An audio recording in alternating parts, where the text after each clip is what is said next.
good. Anyone else? Yeah. You can like make rough sketches of them and then like see what size that would have to be. Yeah, that's good. They don't make it, they design it. That's a really good point. Anna? Exactly. So basically, costume design is coming up with how it's going to look, what you might want to make it out of, the colors, the shape, the style. Whereas costume construction, which is what I really focus in, is I follow the designer. So I don't actually draw things. I have the designer come to me and say, look at this picture I drew, make it real. And I go, okay. And then I'm the one who has to make it real. So what I would say is design is like being an engineer or being an architect. So design is like being an architect, but construction is like being the engineer. So the architect draws the picture of the building, but the engineer is the one who has to figure out how to make it stand and not fall down, right?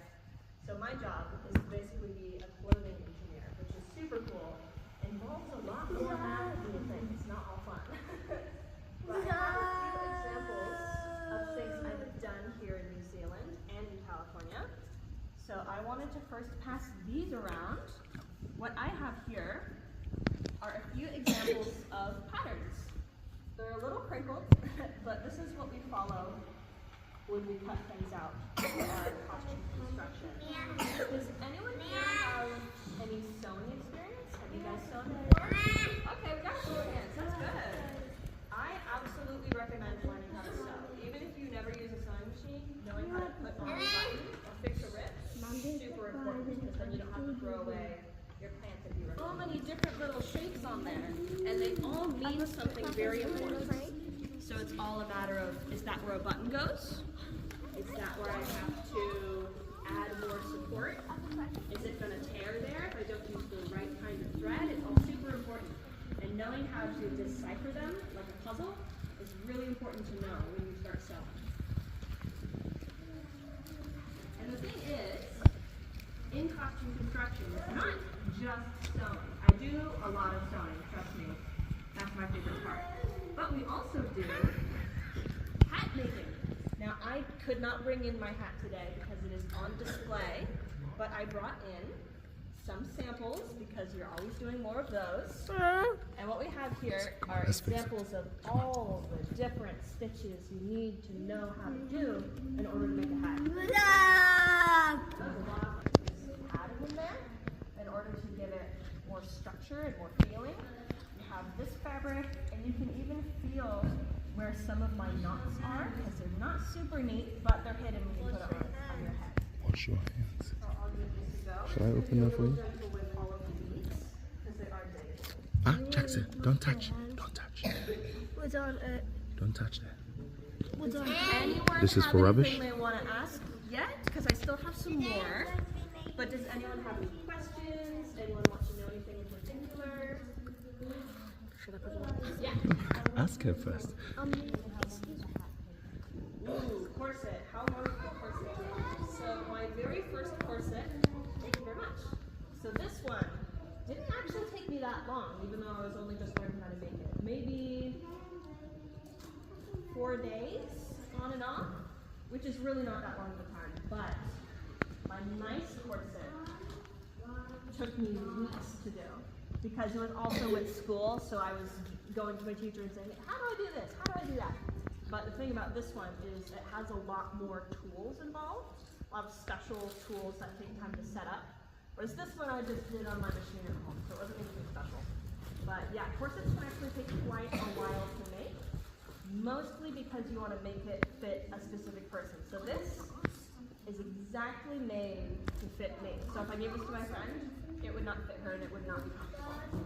So that's the hardest part, is making it your measurement that to make it longer. Oh, did you not take a look? Oh, You try it tell me out. if I'll open it. Oh, it's not going to fit you. Yeah, the thing is they are custom to your measurements. That's something that's super cool about corsets specifically, is a lot of the times you'll see people, especially actors, say, oh, the corset didn't fit me, the corset didn't feel right. A lot of people will say, oh, corsets were so restrictive.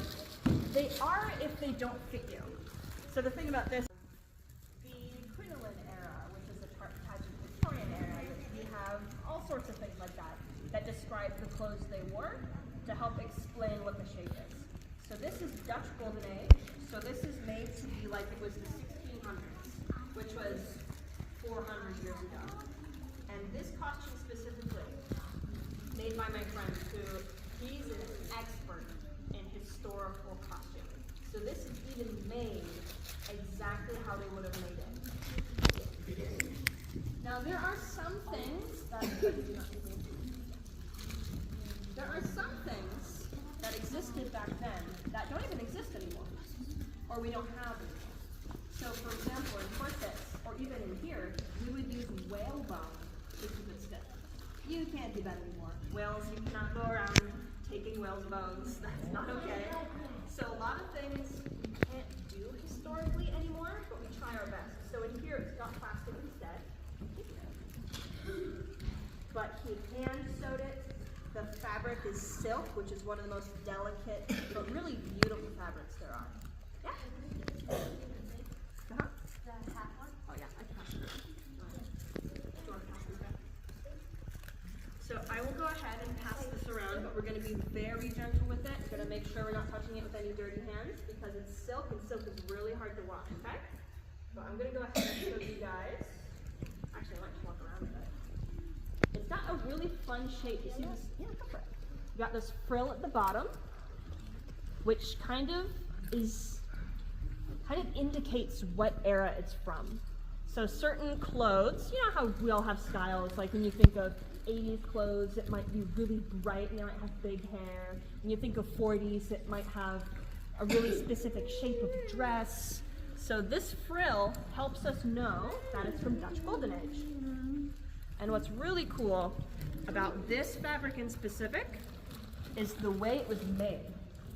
So do we all know where silk comes from? Yeah? Yeah. They're working on it. Not yet, but they're doing science with that. Yeah. Sheep is wool. Silkworms. Silkworms. So when you touch this came out of a worm's butt. Yum. Yeah.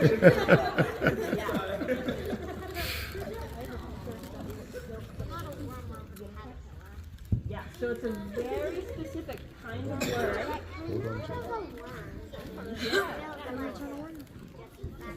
Yeah, so the really cool thing about silk is that silkworms, it's a very specific type of worm. You can't just take any worm and make silk. Silkworms, when they make their cocoon, wrap themselves in these little threads. Did you want a chance to touch it? And those little threads, when you pull them apart, create silk thread. And you take all the threads and you weave them together, and that's how you get silk fabric.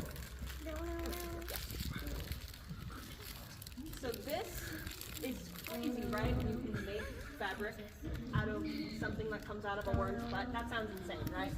But yeah. How long did it take you to make that? Yeah, So I didn't make this one, my friend did, but he worked on it for probably a month. How do you get it? So the really cool thing about silk is that it's one of the oldest fabrics there is. And silk, does anyone know, this is going to be a hard question, does anyone know where silk comes from? Where it was first used? Yeah? France. Not France. China. Yes, it comes from China. So, way back then, I don't know, say hundreds, thousands of years ago, over in China, somebody figured out that if you could pull apart a cocoon of a silkworm, then you can make fabric out of it. And it's quite strong. Wait, give it to me. Oh, wait. I just found out. So even though sometimes we have materials that don't exist anymore, like whalebone, we can't use that, silk is still around. Now it's really expensive because you need humans to make it. A machine can't harvest silk. But it's really amazing because it doesn't rot like other fabrics do. Some fabrics can rot, but silk, if you're taking care of it, will last forever, which is crazy. How do you look for Halloween or for a show?